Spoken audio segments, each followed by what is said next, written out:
Hi, everybody. Welcome to Lincoln Square. I'm Lisa Senecal, and I am so excited to have two amazingly talented people who are doing really important work right now.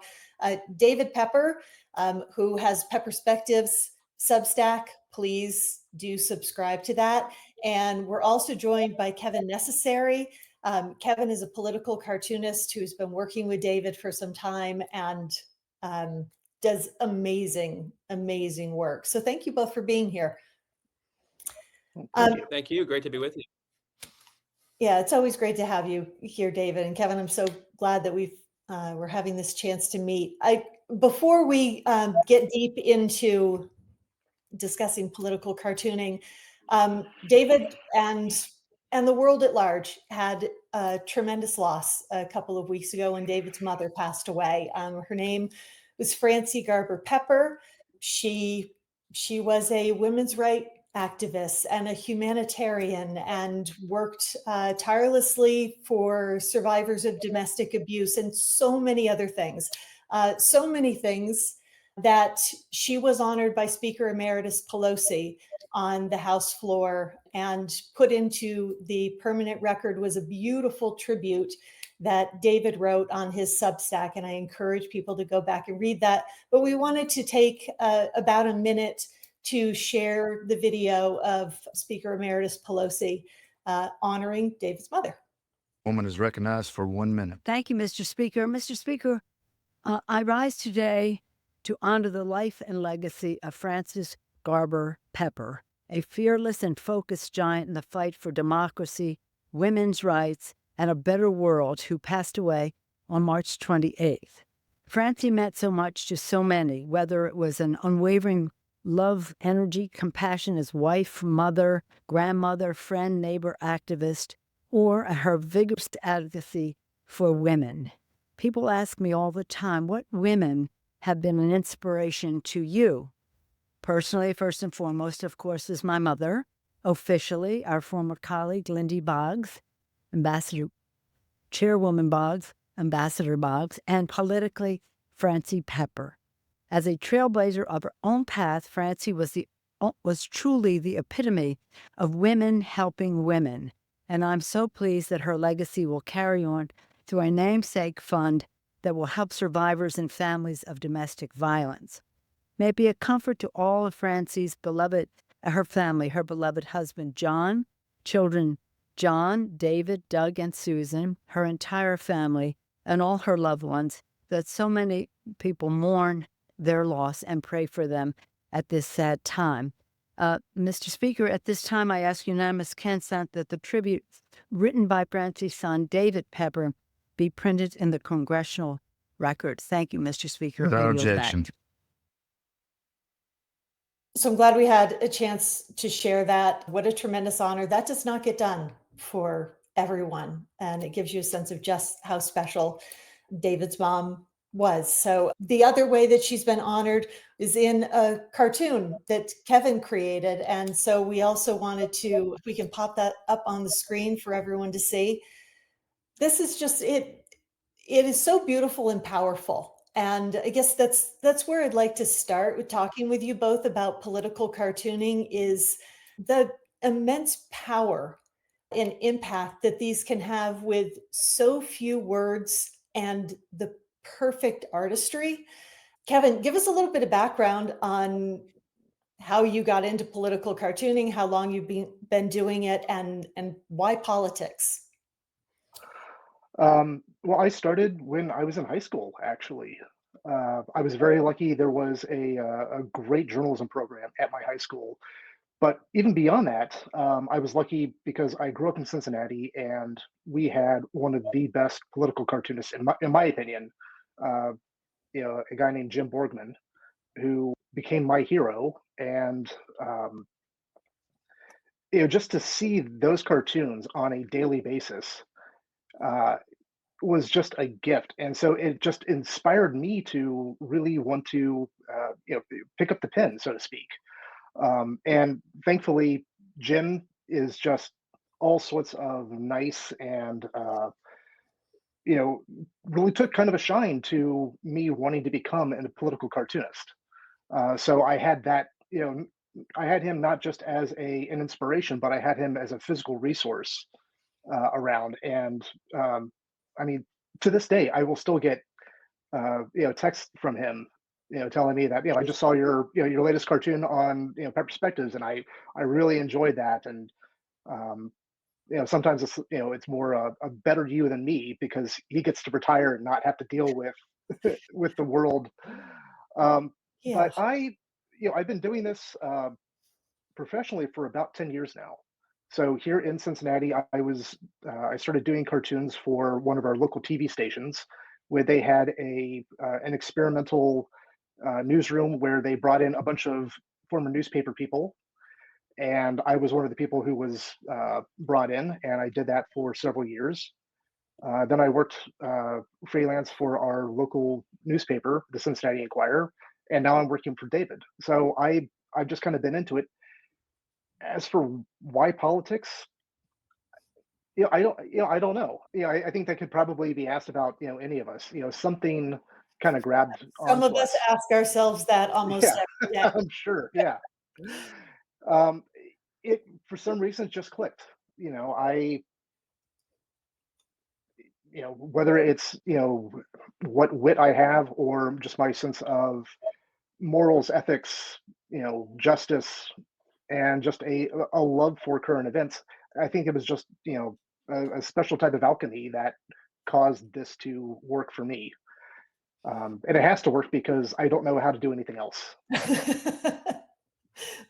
Well, David, you've obviously long understood the power of visuals. The whiteboards that you did and are just so very effective because we're not just hearing what you're saying, but it's reinforced and a different level of explanation to be able to see it up on a whiteboard and diagrammed for us.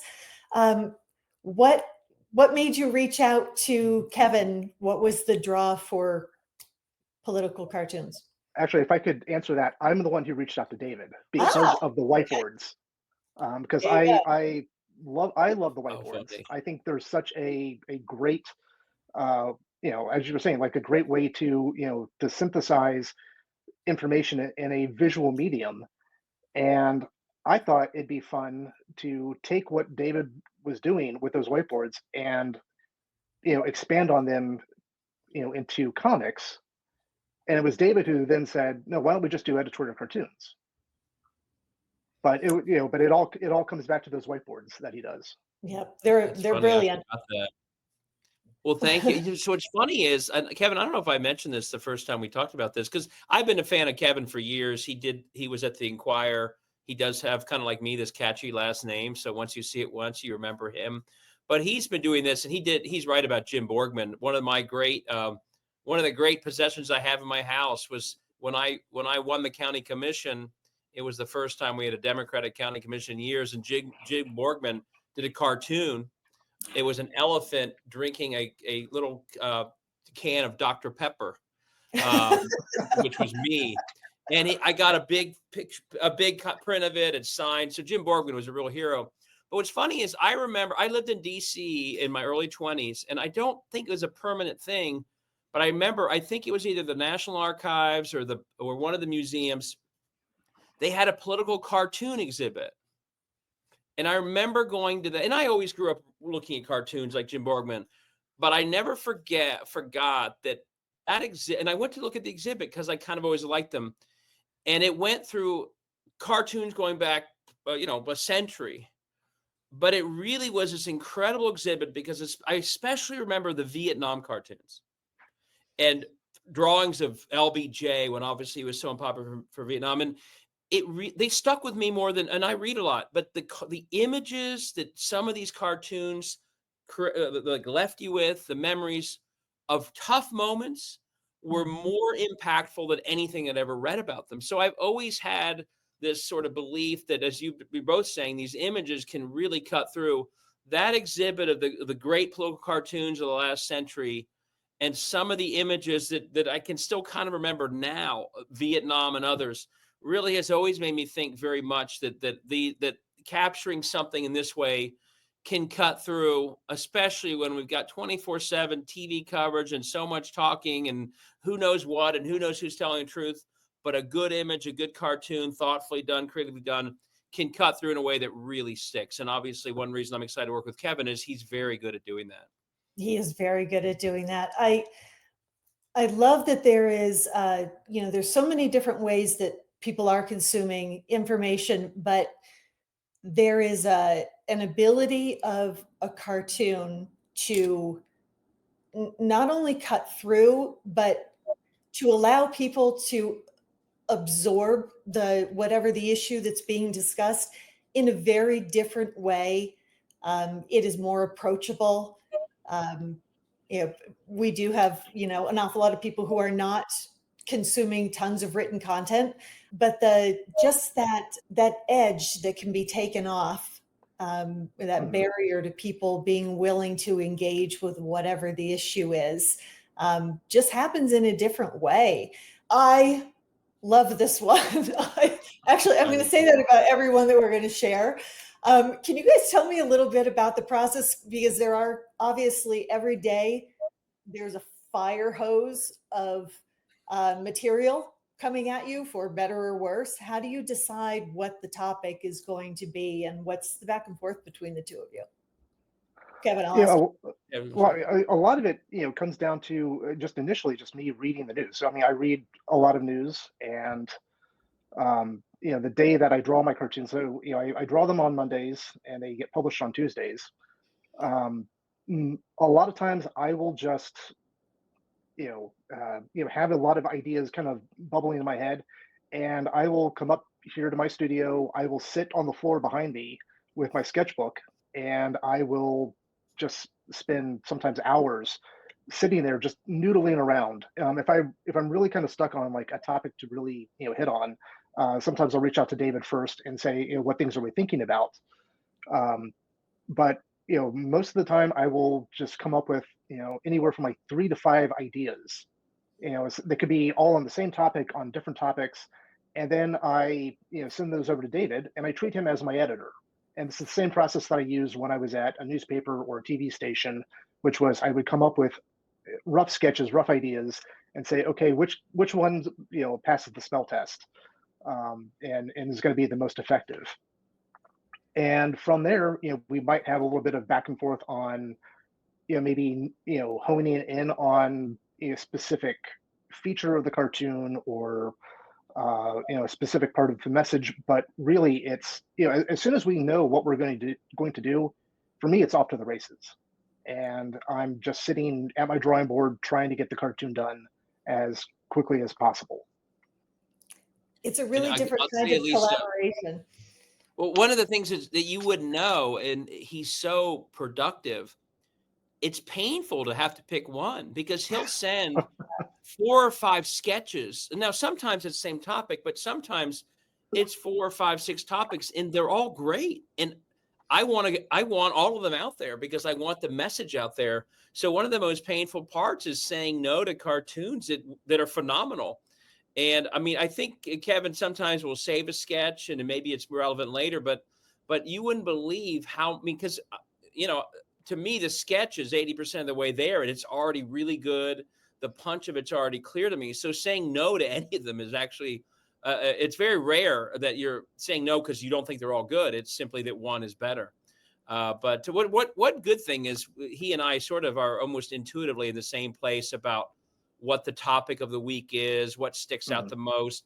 I think what was it a couple of weeks ago? We had agreed on one, and then I guess the Signal chat happened. Oh yeah, we were going to be doing something about the Department of Education.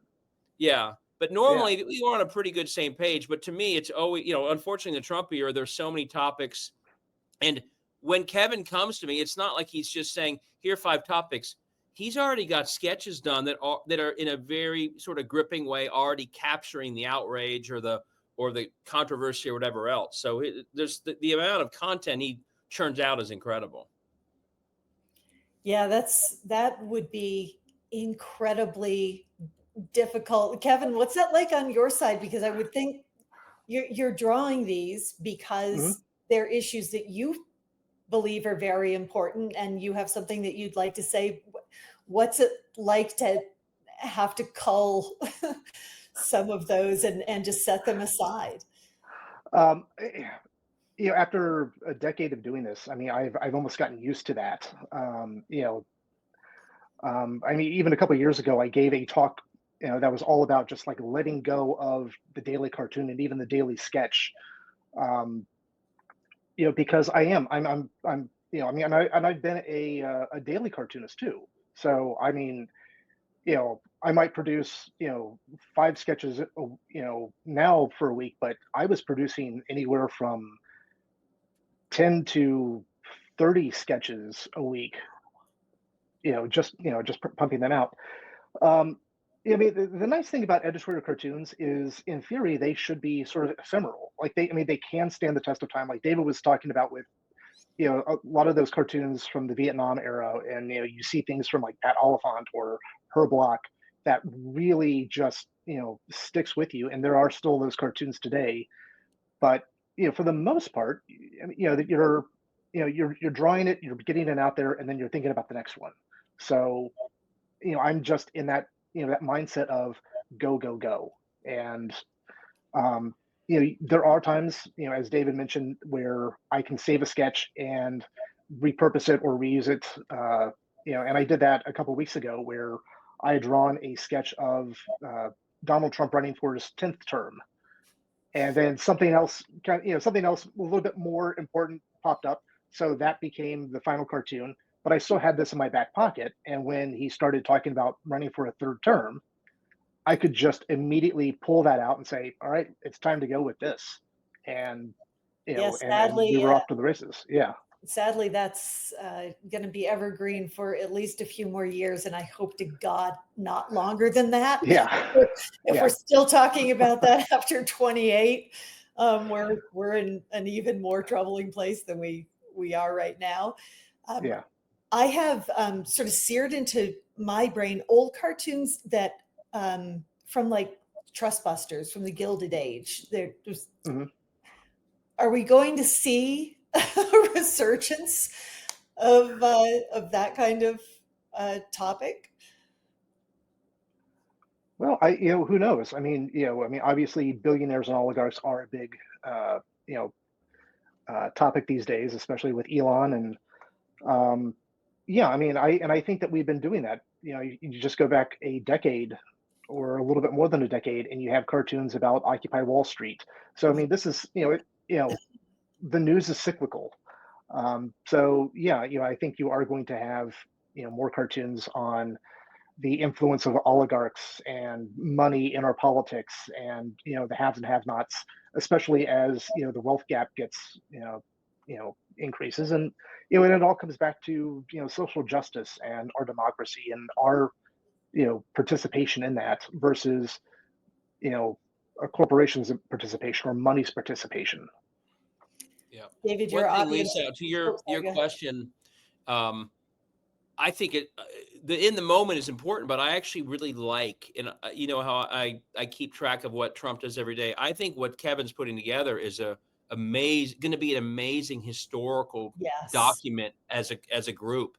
And going back, I mean, the very cartoons you just mentioned, or the Vietnam ones, in some ways, in 30, 40, 50 years, like that JD Vance one with the branch and some of the other ones, could very well capture the era better and still cut through with people. Here's the great Hexeth one. I think as a group, what Kevin's putting together will be a really important contemporaneous sort of historical document about not only what the news was, but what sort of a response to the news was by people paying attention. And that's why I think Mhm. you remember the ones you just referenced. I remember the Vietnam ones, and that's one reason. And Kevin and I can talk about this. One of the challenges right now is that cartooning is being dismantled by the larger papers. It's not as common. I think it's more necessary than ever. But one of the reasons I like having this every week is I think over time we are putting something together that people will ultimately be able to. It will be valued as it capturing this really important, traumatic, poignant but also difficult time. These are so powerful, Kevin. Why aren't we seeing more political cartoons in publications now? Uh, I mean, the sad fact of it is that a lot of publications and a lot of media outlets, really cut back on cartoons starting, I'd say, during the Great Recession. When you had a lot of newspapers beginning to fold, or do their severe cutbacks. One of the first places that they would cut back would be cartoonists. They were often older, so a lot of older staff members or senior staff members were cut.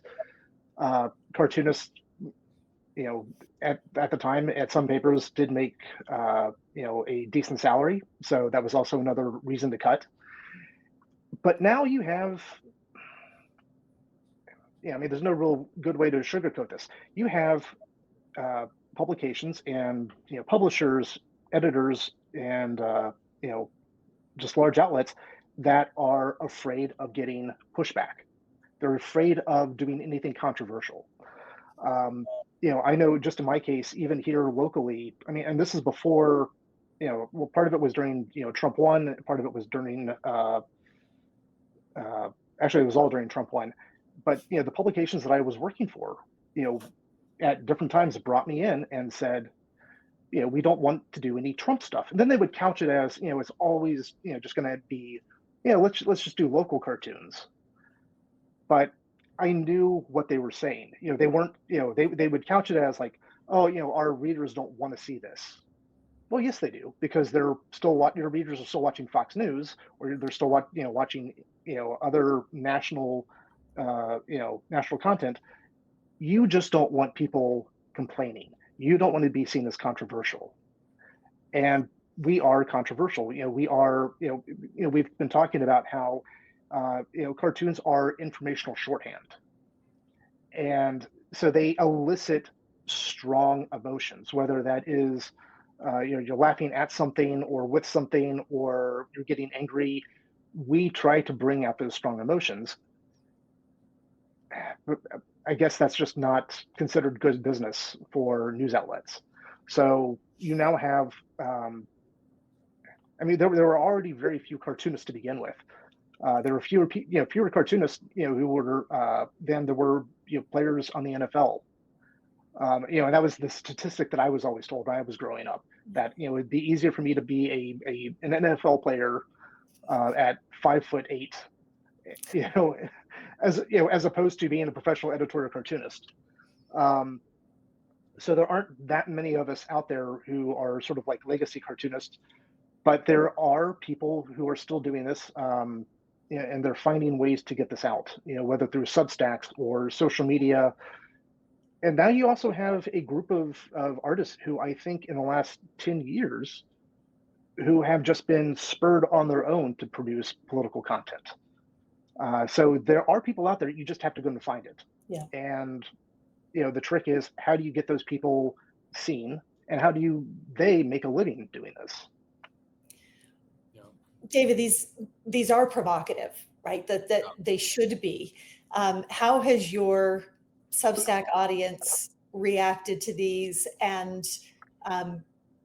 how can we help them get out more, and where else are people finding these? Are they finding a bigger audience beyond your Substack in people sharing them? Yeah, it's actually interesting. So I've got a great from the moment I started. We added Kevin almost a year and a half ago. Great response. Kevin also, by the way, along the lines of this conversation, every week he writes a really thoughtful column about the process and his views on the issues. And I think people really respond well to kind of this kind of conversation, not just a cartoon, but like all the thinking in the process. And then I normally put it up on all my other social media outlets. It's interesting. Some explode depending on the topic or the cartoon, others not as much. One of the most successful cartoons was, I can't remember her name, Kevin, but the Washington Post cartoonist who was basically censored. And a lot of cartoonists did a cartoon in her honor. That one totally Antonius. took off. Yeah. We were very proud of that one. But I think, Kevin, you've been saying that other media, like we go on Instagram and Facebook, but you said Reddit is a place that's really getting a huge amount of conversation whenever you post a cartoon. Is that right? Yeah, and and I mean, there are times where I'll post a cartoon and I'll get maybe a couple of hundred replies or a couple hundred upvotes, and then sometimes I'll get 20,000 upvotes. And there really is no rhyme or reason as to why something will take off. And then I've also had cartoons that have, whoops, sorry about that. No worries. But I've had cartoons that I drawn and published, and no one seems to notice them until months later, when all of a sudden those cartoons blow up. You really do never know. That's But interesting. yeah, it's One it's thing kind of a that crapshoot. I've never said this to you, but the one thing that helps me is sometimes his cartoon inspires my writing process. And so not always, but sometimes I'll use the cartoon as sort of part of a longer column on that day for that issue. And often it's the cartoon that gets my brain spinning about whatever that topic is. So oftentimes on that Tuesday we put them out. It's both the cartoon as well as me talking about it, and then his column about the process. But so And I would then just say that to the extent I say this in my books, like to the extent people like this content, enjoy it and share it. And I do think you'll find as people do that other people oftentimes. One thing about cartoons too that I think they can really make simple something that oftentimes the heart of it gets lost because it's framed as too complicated. Like that voucher cartoon, Yes. to me, cuts, there's all this debate and there's all this framing and language that the far right has come up with to try and make it sound good. And a cartoon can be so simple and common sense that you don't forget it. Just like this. That's why I love this cartoon. It just captures it. And sometimes some of the worst things happen that we don't really know how bad they are because they're framed in super complicated ways, and a cartoon can cut through this. By the way, one other thing as I'm bragging about Kevin, sometimes, and I don't even catch half of it, he's got all sorts of, like, look at DeVos Air in the top corner. Like, that's the first time I even noticed that, Kevin. Like, he's got more little inside jokes that are tiny little elements of cartoons. I think you put a bunch in the one about Trump being, in his 10th term, like I yeah, think a little Diet Coke or McDonald's. Like, one of the things that are great about these is actually you if you look longer, there's all sorts of little features that you don't pick up the first time. So Kevin's always got little inside jokes that kind of flow through them that I also enjoy a lot. But the common sense and simplicity often, I think, really cuts through the complications that make people maybe not see how outrageous something may be. and if I can, even feed upon that, yeah, I'm trying to take a lot of information and boil it down to the most, basic and acceptable form. But my hope is that people see the cartoons and then they want to go and find out more, because David has such insightful commentary on a daily basis. I honestly do not know how you do it. I don't either. I'm I mean, astounded every day. you're a in my machine. inbox. But if I'm doing my job right, someone sees the cartoon, they get a chuckle from it, but hopefully it spurs something where they will want to dive deep. So I even have my own Substack, and when I'll post these cartoons, I mean, the very first thing that you will see on the Substack is a paragraph that says, "This is published in Pepperspectives. For deeper analysis, go, click here, get to Pepperspectives," because a cartoon can do a lot, but it can't get into those deeper issues. It can't dive down into things such as vouchers, or how our democracy is being eroded, that someone like David can, with his deeper analysis and just the research backing it up. And I can't do my job if I don't have access to those resources such as David, because I try to ground everything that I do in as much fact and journalism as I possibly can. So now, because you mentioned that you have a Substack, you have to tell us what the Substack is so people can find you. I think it's oh my gosh, what is the All right. URL? It's Kevin's Unnecessary Things. Kevin's Unnecessary Things. Yes. David's is Pepperspectives. Cannot more highly recommend that you read David's, and obviously now you're getting this amazing combination of the work from David and from Kevin, and it's really powerful. And please, as David just said, share this content, share these cartoons, because people they can reach people who are otherwise unreachable and unwilling to look beyond a headline and start to absorb anything about that issue. And these can break through in a really important way. So thank you both so much for all the work that you're doing and for this amazing collaboration that you have going. No, I mean, thank you for, for taking an interest in this. Yeah, and thank you as well. And we'll keep putting these out, and to the extent people enjoy them, share them. We really do appreciate it. I do think it's part of messaging. We've got words, we got us talking, but I think sometimes that image, as we've been talking about, can cut through the clutter. So to the extent you share it, it also helps us get our message out. Wonderful. Thank you, everybody. Really appreciate you joining us today. Thanks again, Kevin and David. Take care. Thank you.